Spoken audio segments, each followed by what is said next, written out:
if you're a person out there that's living life and doing the good fight, trying to better yourself, trying to become a better person, I want to put this out there as a cautionary tale to be careful what things you make your identity, because it could be the very thing stopping you from changing. We all know in today's day and age, there's social media and influencers and people trying to tell us who we should be and why we should be that, and why we should do this thing and why we should buy this thing and why this thing is going to completely change our lives, or what pyramid scheme we should join next and how it's going to completely revolutionize us. And I went through some events recently that really started to change the way that I think and change the way that I view other people. Now, I'm not a qualified therapist or anything. I'm just some jabroni on the internet, so take what I say with a grain of salt. But I think it's insightful and it's been kind of revolutionary for me. So hopefully you guys can get something out of it. I don't know. Now, think of somebody you know who really, really identifies with something. Now, let's just start out with alcohol and drugs because that's the easiest one. If somebody really, really identifies with being a partier or drinking alcohol or doing drugs, and it's just like a part of who they are, like think of the kid who like blows fat vape clouds, and they're like, "Oh, I look at my vape. Oh, it's so sick." Then when that person quits vaping, that's who they were. They were the vape guy, and now they don't only have to contend with quitting nicotine; they have to battle being the vape guy. And you'd be surprised how many people that affects. How many people don't quit drinking alcohol or smoking weed because it's who they are. If you quit smoking weed, you'd have to get rid of all your hoodies. You'd have to take the sticker off your car. You'd have to, if you quit drinking, you'd have to get rid of all your shot glasses, and nobody would be coming around for parties anymore, and you're the party guy. It's going to be a lot easier for you to embrace the next stages of life if you don't embrace something that is meant for a particular time in life. Like the guy in high school that peaked in high school. He's always living in high school. He's like, "Oh, that's who I am. I'm me in high school." No, you're not, dude. No, you're not. You know, you're not.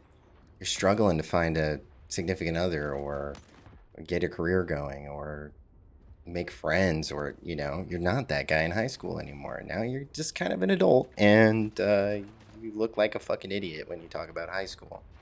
And like I said, you might be rolling your eyes like, oh yeah, I know that, but that ruins so many people's lives, like ruins their lives. I know guys and gals that are well into their 50s that still identify with partying and still act like they are 18 years old up until the day that they legitimately can't anymore because their body gives out. And I'm related to them, so that should tell you something. I've been around it. Let's say you're like, oh well, I'm a I'm a dignified adult. Okay, I don't party. I don't smoke weed. I don't blow fat vape clouds and do cool ring tricks. Okay, I'm an adult. Well, you're not free from this either, because increasingly I am noticing how much hobbies become people's identity. If you don't believe me, just go on Reddit and search any hobby anywhere, and you'll get just put an opinion out about like a new hobby or a thing you want to try. Let's say you want to get into bicycling and you put something on Reddit. You're going to have 50 people telling you that you're an idiot. Well, why are they telling you that you're an idiot? Because they bought that thing and it's a part of who they are, and they made that choice, and they have to justify that choice by being a dick to people online. And that's stupid. That's stupid. Not only are you gatekeeping people from getting into the thing that they want to get into, you're also kind of just putting too much stock into some dumbass shit. Like, it's a fucking bicycle, dog. Just chill. And when you see those guys into those hobbies, it's almost exclusively the most expensive shit you can possibly buy. Like, you better buy the creme de la creme of bicycles, or you're a piece of shit. Because all these guys have $10,000 in their bicycle, and if you say that you bought a cheaper bicycle because you're smart with your money, they're going to call you a fucking idiot. Why do that? You know, because if you follow what these guys say and you're like, okay, I am bike guy now. I'm bike guy. I'm empty inside. I need to become bike guy. You'll dump all this money into a bike. And let's say you have like a major wipeout. Real big time, huge scar across your leg. It's real bad. You don't want to ride a bike anymore. You don't want to get back on a bike anymore. Well, now you're bike guy. And part of your identity is gone. You're not just losing your ability to ride a bike. In and of itself, not a big deal. We do have motor vehicles these days. They are pretty efficient at what they do. It could just be, oh, now I have to drive a car. But now it's like, no, dude, I'm the bike guy, and now I can't be the bike guy anymore. Who am I? Who am I? And I'm talking out of my ass a little bit because I'm super guilty of doing exactly what I'm talking about. It's in fact why I'm talking about this, because I have wrapped myself around hobbies and I have put a lot of stock in things, and then life changed. And then I had to change. And I just noticed that it's just so much easier if you just don't put so much stock in things that don't matter. Put stock in things that do matter. And then not only will you give more energy to the things that do matter, but if life changes, you'll be able to roll with it because it doesn't matter that much. And a lot of the times, the things that you super identify with about your hobbies don't fucking matter at all. Like, if you're going to the gym every day and you're like, man, I need six pack abs. I need to be beautiful forever. I need to be super beautiful for women to love me. They'll love you just based off your personality alone. We all know somebody who, especially men, who isn't a looker, but their significant other is. Well, why is that? Because they have a good personality and they worked on themselves, not just physically, which is also important, but also they worked on their personality. They worked on who they are, and that attracted a mate. And the same thing can be said for women as well. Like, your looks are going to fade. If you just start pumping Botox in your face, you're going to look like Mickey Rourke, and nobody wants that. So, just accept that life is going to change. You're not going to be young forever. You're not going to be beautiful forever. Wrapping your whole personality around looks and stuff instead of working on yourself as an individual and working on your personality, that's going to take you way further.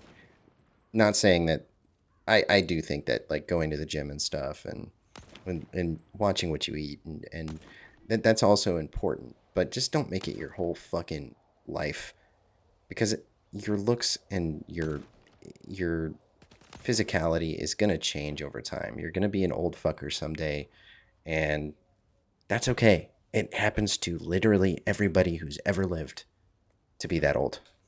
If you plan on dying before you're old, I mean, fucking juice up, man. See how big you can get. Just fucking go nuts. But if you do plan on living to be older, maybe chill. You know, aim for longevity. Aim for healthy. Aim for a balance. Quit trying to have something to prove all the time, man. And this gets me into the main thing that I wanted to talk about, and the main reason that I'm even recording this video is careers.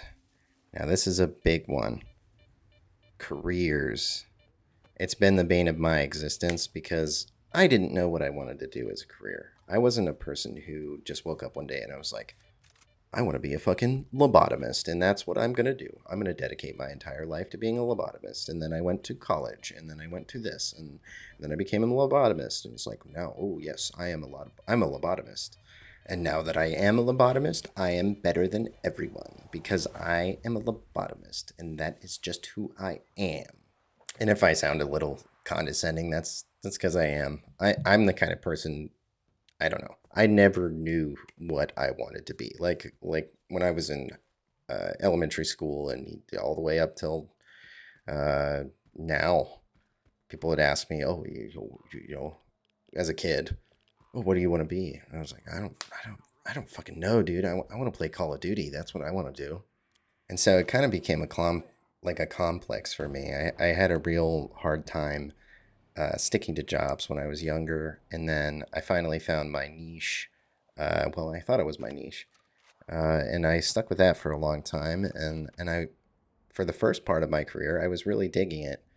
And then, as it sort of went on, I was digging it less and less and less and less, and I started to realize like how poor of a fit it was for me.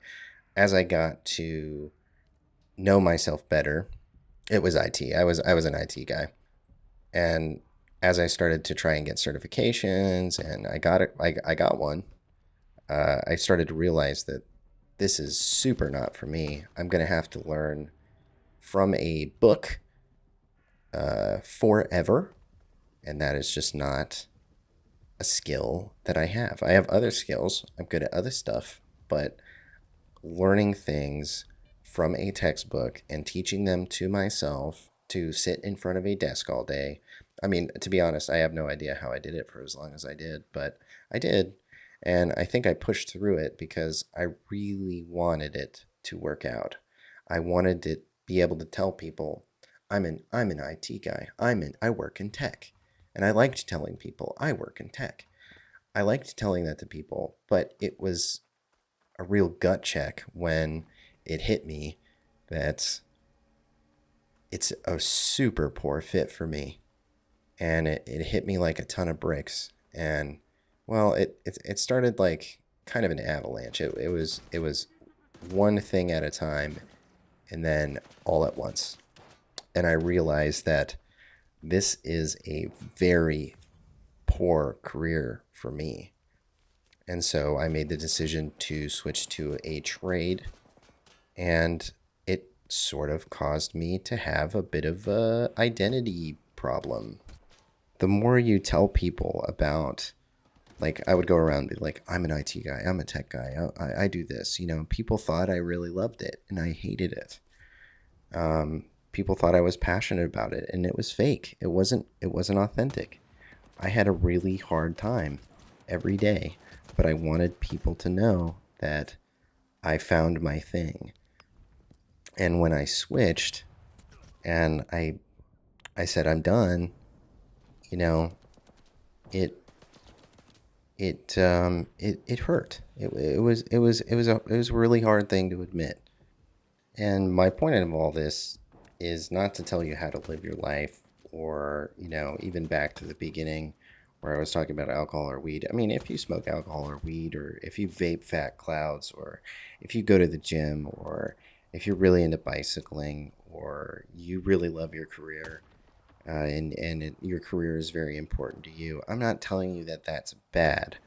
I'm just telling you to be careful how much stock you put into the things that you're into, because you may not feel the same way in 5 years that you feel now. And it's going to be a lot harder for you to pivot if it's a part of who you are. And I'm still new into switching my career. Maybe I'll regret doing it. But as of right now, I feel a sense of clarity, and switching to something else is definitely, definitely, hopefully, the right thing to do. But you never know if it's the right thing to do. So, as you go about your life and you grow and you change and you evolve, just remember what's important. How buff you are isn't important. How much money you have, how cool your car is, these things aren't important. Your relationships with other people, your relationship with yourself, how you treat yourself, that's way more important than any accolade or achievement or hobby, or how much you benched, or how many blunts you can smoke, or whatever the fuck you're into, dude. Just have a respect for the fact that you may not feel the way you do now in the future. Enjoy the rest of your day. Enjoy your bicycling and blunt smoking and vape cloud blowing and career pontificating. And I hope to make more of these. It's kind of more like a journal type thing. I don't know, man. I thought it'd be a good idea. I have a bunch of random thoughts, and my brain never stops. So seems like a good idea to try out. And if you digged it, leave a like and all that bullshit. So, yeah, have a good day. Bye.